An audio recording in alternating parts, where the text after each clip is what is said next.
ridiculous and that they are trying to deflect from all the great things Donald Trump has done. There is no evidence that Donald Trump has committed a crime. Everyone knows that. This has been the most transparent presidency. He's the one that asked— I believe you just lied under oath. There is ample evidence in the Epstein file. Don't you ever accuse me of a crime. I believe you just lied under oath, and this is on videotape. You said there's no evidence of crime. I'm showing you. Here is a witness. A single accusation stopped the room cold when a congressman looked the Attorney General in the eye and said, "I believe you just lied under oath."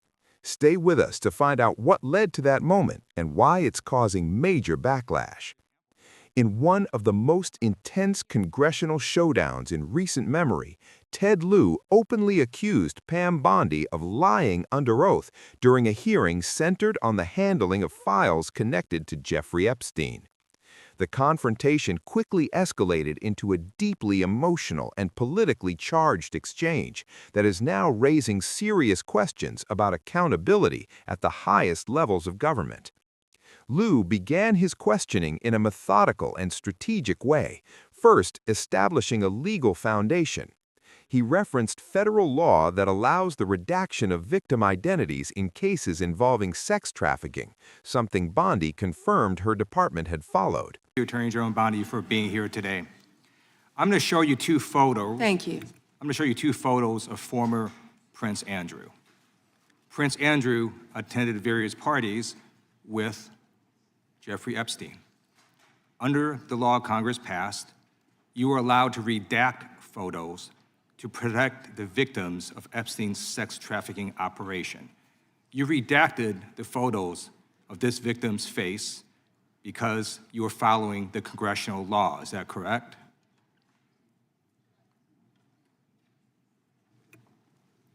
I'm sorry that we redacted the victim's Because you were face? following the congressional law, correct? Yes. Okay. You have now established that please put the photos back up, that we are looking at a sex trafficking victim. Under the Federal Victims Trafficking Protection Act, not only is Jeffrey Epstein guilty, but anyone who patronizes Epstein's sex operation is also guilty of a crime. That's why I find it absolutely despicable that you sought to protect Epstein's clients, like former Prince Andrew. Last July, you closed the case on Epstein's abusers. The July 2025 memo from your Department of Justice stated, quote, "We did not uncover evidence that could predicate an investigation against uncharged third parties." These two photos, please put the photos back up. These two photos staring you in the face are evidence of a crime and more than enough evidence to predicate an investigation against former Prince Andrew. So I ask you, Attorney General Pam Bondi, why did you shut down this investigation last July, and why have you not prosecuted former Prince Andrew? I don't believe you asked Merrick Garland these questions when he was Attorney General and set before— I agree with you. You twice. I'm reclaiming my time. Never I agree with mentioned you. I agree with you. During the Biden administration, I called for people looking at Epstein files. Merrick Garland dropped the ball, as did Attorney General Bill Barr, as did Alex Acosta, a whole string of failures, but you are in charge. You have the power to change things, to hold these men accountable, and you're doing the opposite. You're protecting them. Lieu introduced the name of Prince Andrew, arguing that his documented presence at events with Epstein should have at least triggered a deeper investigation. He pointed directly to a Department of Justice memo stating there was insufficient evidence to pursue charges against third parties. For Lieu, this was a contradiction. He argued that the visual and testimonial evidence available should have been enough to justify further scrutiny. This is where the hearing moves beyond politics and into legal interpretation, because the threshold for opening an investigation is far lower than the threshold for securing a conviction. Bondi attempted to deflect by pointing to previous administrations, including Merrick Garland, suggesting that any failures were not unique to her tenure. But Lieu cut her off, making it clear that his focus was on present accountability. He acknowledged past shortcomings, but emphasized that leadership comes with responsibility and that she now had the authority to act differently. I want to discuss another man, Donald Trump, who is all over the Epstein files, like former Prince. Here's a video.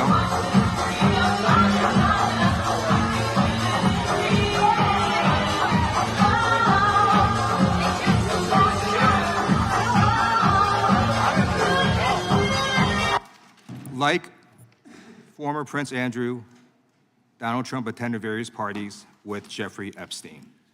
I want to know, were there any underage girls at that party or at any party that Trump attended with Jeffrey Epstein?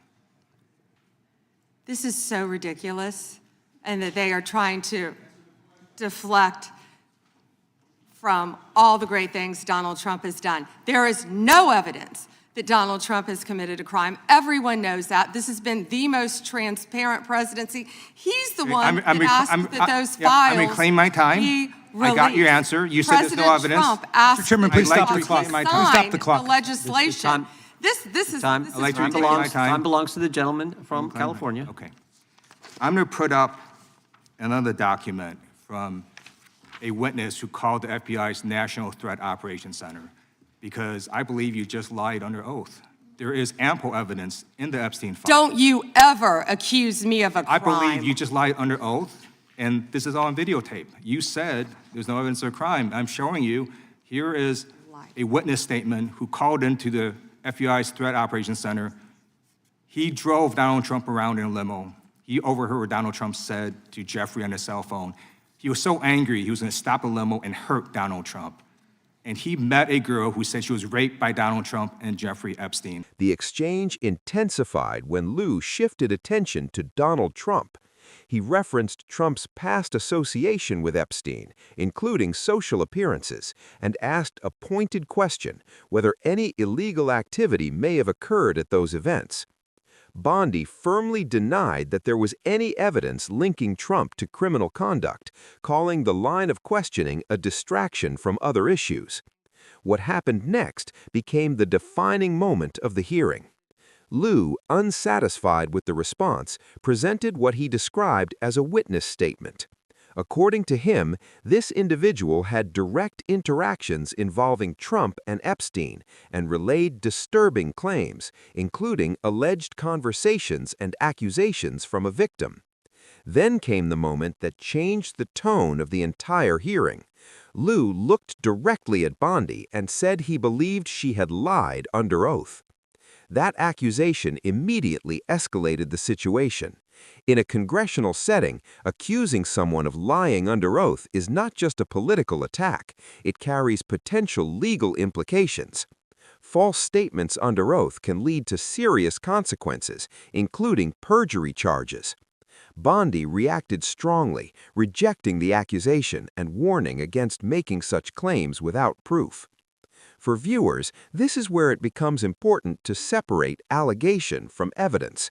Lieu's statements introduced claims that are serious and disturbing, but in a legal context, claims must be verified, investigated, and substantiated before any action can be taken. Epstein should rot in hell, so should the men who patronized his operation. And as we sit here today, there are over 1,000 sex trafficking victims, and you have not held a single man accountable. Shame on you. If you had any decency, you would resign right after this hearing concludes. The gentleman has expired. May I respond? Yeah, I don't know how you respond. No one can. I did not can ask a respond. question, He Mr. Go ahead, doesn't you're want allowed to talk to. about I did the not ask a horrific question. crime in California. He does not want to talk about I did not ask a crime question. in his She state. can't just Attorney ad-lib General. stuff. What Lieu was essentially arguing is that the Department of Justice has not even taken the first step, investigating these claims thoroughly. He went further, criticizing what he described as a broader failure to hold powerful individuals accountable. Referencing the scale of Epstein's operation, with potentially hundreds or even thousands of victims, Lieu questioned why so few prosecutions have followed. This taps into a larger public concern, whether justice is applied equally, especially when wealth and influence are involved. Bondi, on the other hand, maintained that her department operates based on evidence, not speculation. She emphasized that no credible evidence had been presented that would justify charges against the individuals mentioned. This reflects a key principle in the justice system. Prosecutors must meet a high standard before bringing a case forward, and failing to do so could jeopardize the integrity of the entire process. What made this exchange particularly striking was not just the content, but the tone. There were repeated interruptions, visible frustration, and moments where both sides spoke over each other.